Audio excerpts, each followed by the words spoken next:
Hey guys, D Smooth here. Today, I want to talk about power scalers. Why they don't understand fighting. The power scaling community has been memed for years for going into these high metas of outerversal or hyperversal. But that's not really the problem with power scalers. The real problem is that they just don't understand how fighting works. They wanted to go into how fast and strong characters are, which are important, yes, but they forget about the actual fight itself, breaking down how the fight itself would go. I myself am an experienced martial artist. I am a second degree black belt taekwondo. I do MMA on the regular.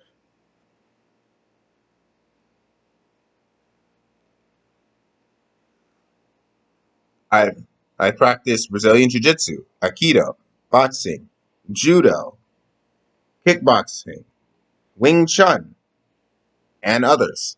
So I know a lot about martial arts, and I've been doing this for a very, very long time. I fought people who were bigger than me. I have fought people who were faster than me. I fought against pros before. I've rolled around with black belt stuff, and so I know a lot about martial arts. And the problem with the power scaling community is that they don't understand how fighting works really. The number one most important thing in a fight is skill and intelligence. Those are the number one things. Everything else must come second. I know this from experience. Everything else comes second to skill. I'm not saying that size and strength is beyond. I'm not saying that doesn't matter. I'm saying that always comes second. And a good example of someone who misunderstands fight science is goji-chroic. He did two power scaling videos on Goku versus Godzilla. He's done some other videos I want to talk about later on, but let's talk about those two. In this, he talks about how strong Godzilla is, how a lot of people underestimate him. He's not just building level, he's in the solar system ranges and stuff. And after watching the video, yeah, he has a lot of crazy powerful feats. None of it matters because he's not beating Goku. Goku is too skilled of a fighter, way more versatile, way more intelligent. His small size would prove to be a very big problem for Godzilla, because Godzilla's never fought something that small before. He's used to fighting other giant monsters. He's not used to fighting small humans or small humanoids with incredible powers. In a fight between Godzilla and Goku, all Goku has to do is just pick him up and throw him into space. He has the strength to do it, so he can just throw him into space, and there's nothing Godzilla can do. Godzilla's not coming back. Doesn't matter how strong he is. Doesn't matter if he survives. He's getting launched into space, and he's not coming back. Period. That's how the fight would go down. And goji-chroic just doesn't seem to understand this concept. It's like, when you are so lacking in abilities, it really doesn't matter how strong you have if that's your only thing in a fight. So, yeah, that's one problem with Goku versus Godzilla. Is that Godzilla's not versatile enough, doesn't have enough abilities to fight Goku. And we see this massive misunderstanding. I think Toaster X, he did a video on Kratos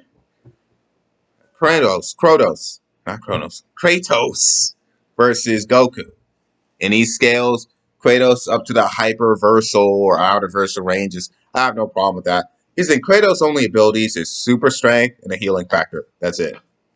He's got some hacks against soul stuff and stuff, but that's really not going to matter here. Kratos always relies heavy on his weapons.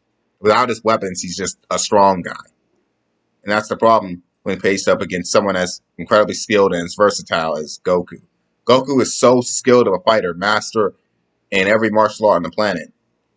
When it comes to straight hands, Goku has the advantage there, regardless of how strong Kratos is, regardless of how fast he is. Here's another thing about skill. Being skilled means you can hit your target with pinpoint accuracy and timing. So even if your enemy is faster than you, you can just time your movements right to counter that. Just wait for the right time and strike. Prediction and timing. So in a fight between Kratos and Goku, regardless of how strong Kratos is, he's all just at a disadvantage because he's just not as versatile. And he has to rely heavy on his weaponry, which Goku can find numerous ways to disarm him. Goku's smart like that. It's more likely that Goku will disarm Kratos than anything else. And then Kratos will just be left trying to swing at a guy who's literally flying in midair. And the fight itself just isn't a good matchup for Kratos. Regardless, I'll agree that Kratos is more powerful, but in terms of just a raw fight, Goku has pretty much every other advantage. Unless Kratos can somehow manage to catch him, which is unlikely. And even then, another much they've also done. Toaster X also did a version of Goku versus Superman, and this version of Superman, he said, was vastly faster than Goku. Now, I agree there are some versions of Superman that are far faster and far stronger than Goku's, but the version he used here, when you're dealing with a more skilled opponent, all they have to do is just time their movements right when faced up against a faster opponent. So, regardless of the speed gap, it's not going to matter much when your opponent can just wait for it now and just hit you regardless of how fast. So, Goku is likely to catch Superman or that version of Superman far before Superman can get away or anything. So, Superman's dead in that version of that version of him. Back to goji-chroic. He did another series on could you realistically fight? Well, that's not what he said. Could Mike Tyson fight the animatronics in Five Nights at Freddy's? This is probably one of his worst videos today. First of all, you chose a boxer and not an MMA fighter, which is far better equipped to deal with this type of situation. MMA fighters are so much more versatile, have so many more abilities, have so many more skills. It's like, why would you pick a boxer? I'm not dissing boxers. Let's just be real. Their skill set is so limited.